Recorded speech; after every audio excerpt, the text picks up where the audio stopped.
نحمدہ ونصلی ونسلم علی رسولہ الکریم اما بعد فاعوذ باللہ السمیع العلیم من الشیطان الرجیم بسم اللہ الرحمن الرحیم وما ارسلناک الا رحمتا للعالمین صدق اللہ مولانا العظیم۔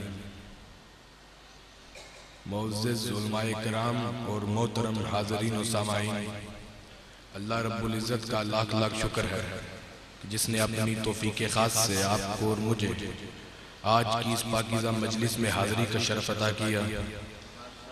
اللہ پاک ہم سب کا آنا مل بیٹھنا قبول و منظور فرمائے۔ دنیا کی محفلیں لوگوں کے آنے سے سنورتی ہیں، لیکن ذکر رسول کی محفلوں میں آنے والے لوگ اپنا مقدر سنوارتے ہیں۔ نبی اکرم رسول مکرم تاجدار عرب و عجب امت کے دلوں کی دھڑکن صلی اللہ علیہ وسلم کی حدیث پاک ہے، اذا مربتم بریاض الجنت فرتہو، میرے غلاموں جب جنت کے باغوں میں جاؤ تو کچھ کھا پی لیا کرو۔ صحابہ کرام نے سوال کیا، ما ریاض الجنہ یا رسول اللہ، وہ جنت کے باغ کون سے ہیں؟ فرمایا مجالس الذکر، جہاں ذکر خدا اور ذکر مصطفیٰ ہوتا ہے وہی جگہ جنت کا باغ بن جاتی ہے۔ گویا اس وقت ہم جنت کے باغ میں بیٹھے ہیں، یہی وجہ ہے جو سکون اللہ کے ذکر میں آ کے ملتا ہے وہ کہیں اور نصیب نہیں ہوتا۔ حضرت شاہ عبدالعزیز محدث دہلوی سے کسی نے سوال کیا کہ حضرت کیا وجہ ہے کہ گانے باجوں کی محفلوں میں نیند نہیں آتی لیکن دینی محفلوں میں نیند آنے لگتی ہے؟ فرمایا بیٹا بہت آسان سا جواب ہے، نیند پھولوں پہ آیا کرتی ہے، کانٹوں پہ نہیں آیا کرتی۔ یہ کانٹے یہ پھول تب نظر آئیں گے جب آنکھ بند ہوگی۔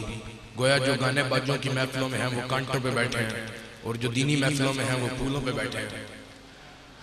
اللہ اور اللہ کے رسول کی محفلوں کا لذت کا حال یہ ہے کہ مکہ کے کافر حضرت بلال کو گرم ریتوں پر گھسیٹتے ہیں، وہ احد احد کے نعرے لگاتے ہیں، گویا اپنے درد کو مصطفیٰ کی لذت میں بدل دیتے ہیں۔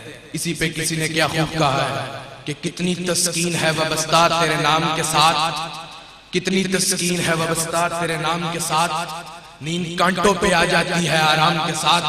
میرے دوستوں اگر چاہتے ہو کہ ہماری کانٹوں بھری زندگی میں خوشیوں کے پھول کھل اٹھیں، ہماری بے چینی چین میں بدل جائے، ہمارا زوال عروج میں بدل جائے، ہماری ذلت عزت میں بدل جائے، تو ہمیں اپنی پیشانیوں پر سجدوں کا نور سجانا ہوگا، اپنی زبان کو تلاوت قرآن کی لذت دینی ہوگی، پوری امت کو دجال کی غلامی سے نکال کر آمنہ کی لال کی غلامی میں لانا ہوگا۔ کی محمد سے وفا تو نے تو ہم تیرے ہیں، یہ جہاں چیز ہے کیا لوح قلم تیرے ہیں۔ اس لیے کہ جو بھی چمکا ہے جمال مصطفیٰ کی خیرات پا کے چمکا ہے، اس لیے کہ جو بھی چمکا ہے جمال مصطفیٰ کی خیرات پا کے چمکا ہے۔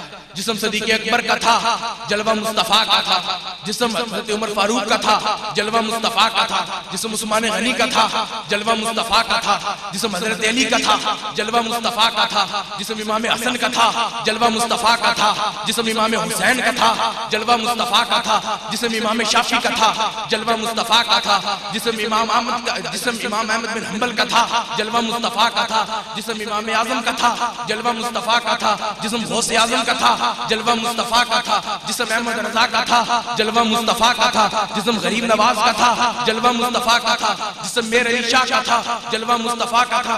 مختصر کر رہا ہوں، 1,24,000 اصحاب کا جسم تھا، ان میں جلوہ مصطفیٰ کا تھا۔ ان سے پوچھا گیا کہ آپ نے تو ہمارے مصطفیٰ کو بار بار دیکھا ہے، چلتے پھرتے دیکھا ہے، سوتے جاگتے دیکھا ہے، وہ کیسے تھے؟ تو صحابہ بتاتے ہیں کہ ہم نے اپنے آقا کو بار بار دیکھا ہے، کھاتے پیتے دیکھا ہے، سوتے جاگتے دیکھا ہے۔ جلوہ جسم مصطفیٰ کا تھا، جلوہ خدا کا تھا۔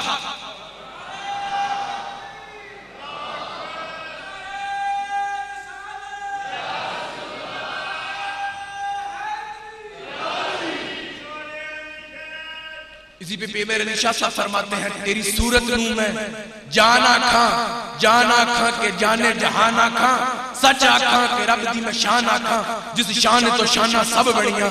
اللہ پاک ہم سب کو عمل کرنے کی توفیق عطا فرمائے۔ وما علینا الا البلاغ۔